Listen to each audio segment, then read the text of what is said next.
নমস্কার, আমি প্রিয়াঙ্কা। আমার আরেকটি নতুন ব্লগে আপনাদের সকলকে অনেক অনেক স্বাগত জানাই। আশা করছি আপনারা খুব ভালো আছেন, সুস্থ আছেন, আমরাও ভালো আছি। দুধ দিয়ে পাটিসাপটার ক্ষীর। হ্যাঁ, আজকে আমি আপনাদের সঙ্গে একদম 5 মিনিটে রেডি হয়ে যাবে দুধ দিয়ে পাটিসাপটার ক্ষীরের রেসিপি শেয়ার করব। তো চলুন রেসিপিটা শুরু করা যাক। প্রথমে এখানে নিয়েছি 500 ml দুধ, হাফ কিলোর মতন দুধ নিয়েছি। দুধটা যখন টকবক করে ফুটে আসবে তার মধ্যে দিয়ে দিতে হবে আমাদের 1 কাপ গুঁড়ো দুধ, মানে ওই যে মিল্ক পাউডার যেটা হয় সেটা।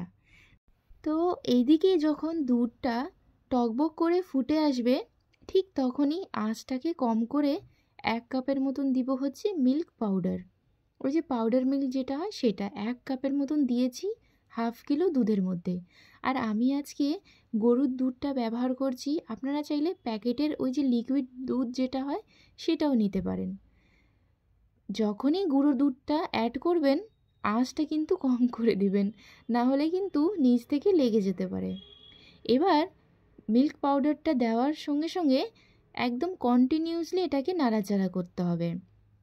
ভালো মতন মিক্স করে নেবেন যাতে এই পাউডার দুধে কোনো রকম লাম্পস যেন না থাকে।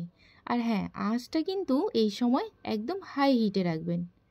কিছুক্ষণ পরই দেখবেন দুধটা কিন্তু একটু গাঢ় গাঢ় হওয়া শুরু করছে। ঠিক তখনই আমরা এখানে মিষ্টিটা অ্যাড করে দেব।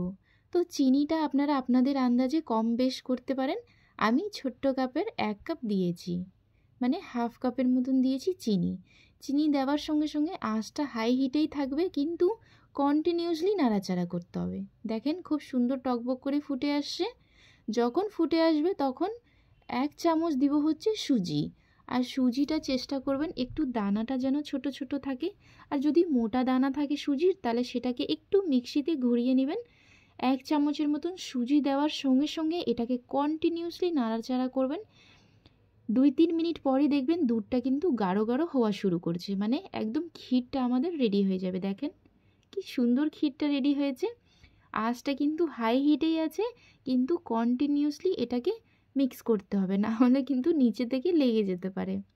আর এই সব ক্ষীর যখন বানাবেন চেষ্টা করবেন যে যে কড়াই বা হাঁড়ির তলাটা একটু মোটা থাকে সেরকম বাসনটা নিলে ভালো হয়। এদিকে দেখেন আমাদের ক্ষীরটা কিন্তু খুব সুন্দর গাঢ় গাঢ় হয়ে আসছে। এখন পাতলা মনে হচ্ছে, আপনাকে 3-4 মিনিট পর দেখাবো। দেখেন জমে কিন্তু একদম শক্ত হয়ে গেছে ক্ষীরটা। তো চলুন এটা দিয়ে এবার পাটিসাপটা বানাবো। আর দেখেন ক্ষীরটা কিন্তু খেতে অপূর্ব স্বাদের হয় এইভাবে বানালে। আপনারা একবার হলেও অবশ্যই ট্রাই করবেন। আর যখনই ট্রাই করবেন কমেন্ট বক্সে আমাকে জানাতে ভুলবেন না। এইদিকে আমি ব্যাটারটা আগে থেকেই রেডি করে রাখছিলাম। এক এক করে আমি কড়াইতেই কিন্তু আজকে পাটিসাপটাগুলো করে নিব। আর এটা কিন্তু কোনো রকম ননস্টিক কড়াই নয়, এটা লোহার যে কড়াই হয় সেটা। দেখেন কত সুন্দর এক এক করে পাটিসাপটাগুলো উঠে আসছে। তো আজকের রেসিপি এইটুকুই। সবাই ভালো থাকবেন, সুস্থ থাকবেন। দেখা হচ্ছে আপনাদের সঙ্গে নেক্সট কোনো ব্লগ ভিডিও রেসিপি নিয়ে। আর আমার এই রেসিপিটা আপনাদের কাছে কেমন লাগছে আমাকে কমেন্ট বক্সে জানাতে ভুলবেন না। এদিকে কিন্তু আমাদের ক্ষীরের পাটিসাপটা রেডি হয়ে গেছে।